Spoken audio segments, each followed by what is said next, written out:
Michael Lorenzen is an absolute beast. I'm not sure if you guys know this, but Michael Lorenzen, pitcher slash hitter of the Cincinnati Reds, has been doing some crazy things this past week that are definitely worth talking about. Yes, you heard correctly. He's pitching, he is hitting, he played center field, he plays right field, he plays the outfield. He's like Shohei Ohtani 2.0. He just did something that Babe Ruth was the last person to do. So I'm gonna go over Michael Lorenzen's year, talk about how crazy of a player he actually is, and then I also have an interview with Michael Lorenzen that happened back in spring training when I went to the Cactus League, went to a bunch of different teams. He was a really nice guy, got a fantastic interview, talked about being a two-way player, talked about goals for 2019, so you'll see that at the end of this video. As always, if you enjoyed the video, make sure to leave a like on it. That's the best way to show your support. Subscribe if you're new and you enjoy the content. If you love baseball, this is the place to be. Make sure to hit that sub button. Get in that comment section down below. Let me know what you think about Michael Lorenzen, the season that he's having, being a two-way player. Remember to follow me on Twitter and Instagram at GiraffeNeckMarc. Links are in the description. And of course, if you guys want to buy any tickets to any sporting events, make sure to head on over to SeatGeek and use the code Giraffe. Save yourself $20 off your first purchase. Michael Lorenzen initially caught a lot of eyes and attention back in 2016, where unfortunately his father passed away. And in his first game returning after his father's passing, he came in relief with runners on base, got out of the inning, and then he stepped up to the plate and saw one pitch and hit a home run, the first of his career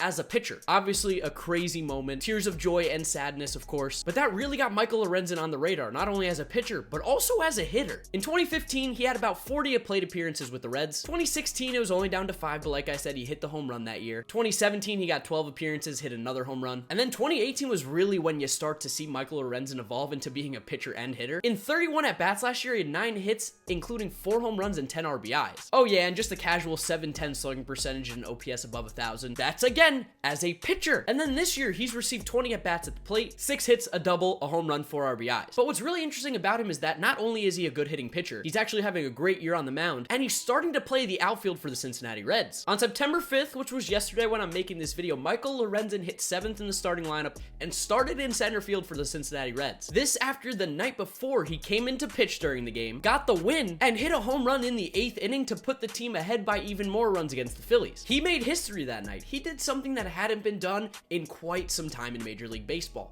Get the win in a game, hit a home run. He even re-entered the game after he was done pitching and played center field. He became the first player to get the win, hit a home run, and play the field since 1921. The last player to do that was the great Bambino, Babe Ruth, considered one of the best baseball players of all time. Now, I'm not saying that Michael Lorenzen is the next Babe Ruth. As nice of a guy as he is, that's hard to live up to. But to accomplish the same feat that a guy like Babe Ruth has done in 2019, where you don't really see pitchers play in the field and then also being good hitters. I mean, we've seen pitchers play the outfield late in the game, but to be a triple threat like that, to be good enough to play the outfield, to be good enough at the plate to start the next day as the center fielder, and to have a great year on the mound pitching wise, that is tough to find. We have Shohei Ohtani with the Angels, but even when he pitches, he doesn't hit, and he hasn't played the outfield yet. He's been a DH. And like I said, Michael Lorenzen's having a really good year on the pitcher's mound as well. This following up a strong 2018 where he had a 3.11 ERA, but 2019's definitely been the best year of his career thus far. In 66 games, he has a 3.04 ERA and a 1.216 whip, along with being a good hitter, and he just started in center field. The talent this guy has is pretty unbelievable. I know he played both ways back at Cal State Fullerton where he went to college, but to see it transitioning to Major League Baseball is something that I absolutely love to watch, and I was lucky enough to be able to talk to him about this during spring training. So right now we're going to switch to the interview that I did with Michael Lorenzen. Really nice guy, really great interview, and you get to see what's going on inside his head a little bit, becoming a two-way player and what he thinks for the 2019 season. All right, so today we're sitting down here with pitcher for the Cincinnati Reds, Michael Lorenzen. Gonna ask him a few questions, let you guys get to know him a little bit better.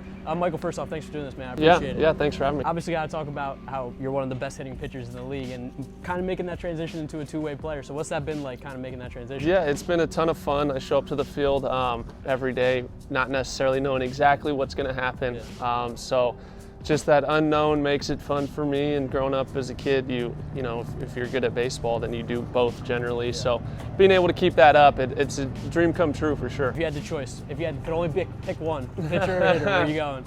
That's a tough one, man. I'll tell you what, growing up, I would always pick center field. But the past couple years, because I've given pitching my everything, it's tough for me to look back on pitching after everything I've learned about it and stuff.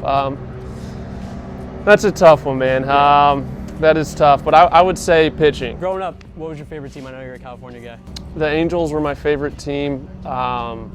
They won a World Series when I was growing up, and they had a lot of studs on that team, and David Eckstein, Darren, I could name the whole roster. So Yeah, the Angels for sure. Was a player on the Angels your favorite, or was it someone else? You know, I really enjoyed watching, the whole team, Scott Spiezio, just the energy that they played with. It was hard-nosed baseball, and that was the style that it still is a style that I enjoy watching.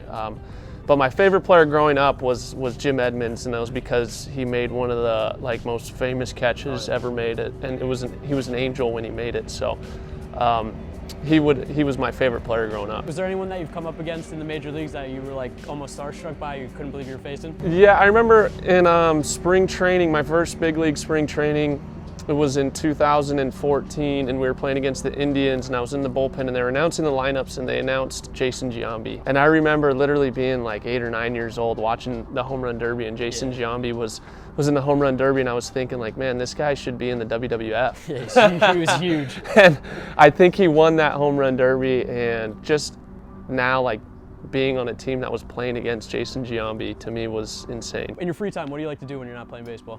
Well, baseball has taken up basically my life, and which I love. I've given my life to it. It really hasn't taken it up. But so really when I go home, it's how do I find ways to get better at it, whether it's watching video, whether it's reading a book about the psychological side of baseball, anything, whether it's eating right or sleeping right or stuff like that. I'm pretty on top of it, but really just spending as much time with my wife as I can. I'm at the field all day. So since I'm at the field all day, when I go home, I want to spend some quality time with the wife. Before the game, do you have any pregame ritual or something you do in particular? So I don't have any pregame rituals, and I'll say why. One of my favorite quotes about rituals or superstition is fear manifested in a different way.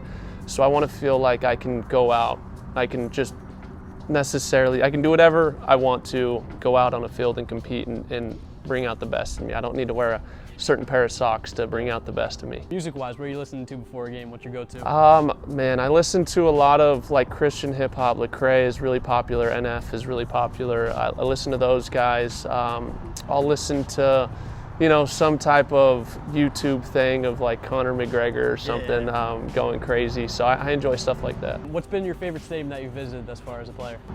Just because I'm from California, I'd say I really like San Francisco and San Diego. Yeah. I mean, they're beautiful stadiums, beautiful cities. And I'm from the West Coast, so I enjoy those ones. And then we'll wrap it up here. What's your goals for 2019? What are you trying to accomplish? 2019 goal would definitely be win a championship, right? I feel like, for me, this is the first year being on the Cincinnati Reds and actually not having to force myself to believe that we have a chance. It's we have some studs on the team. Huge offseason, and the core that we had was already really good. Our offense was already an offense that pitchers came to our park and they didn't want to pitch against. They let's just say they weren't going in asking coach to pitch when they're facing our lineup. So, we added the pitching, and I'm looking forward to taking the division and making it to the World Series and seeing what we do there. Awesome. If you want to look into the camera, let the people know where to find you on social media, and we'll wrap it up.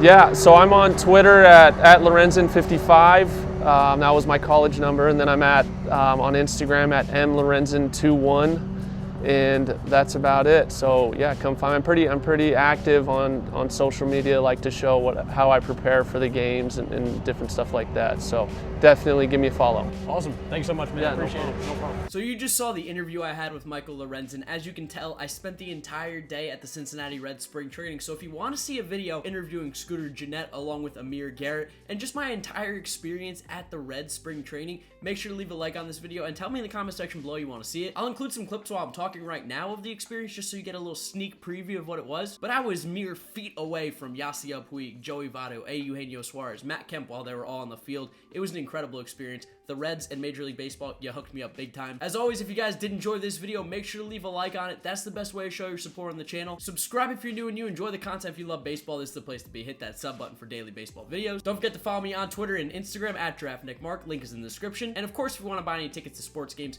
make sure to head on over to SeatGeek and use the code Giraffe. Save yourself $20 on your first purchase. That's going to wrap up today's video. You guys know the drill from here on out. Very, very simple. YouTube recommends you watch this video right here, as well as this is my most recent upload, so if you have not yet seen it, make sure you click it.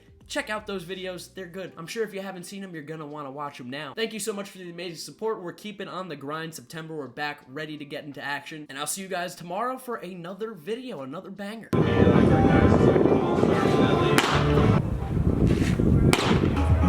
Man.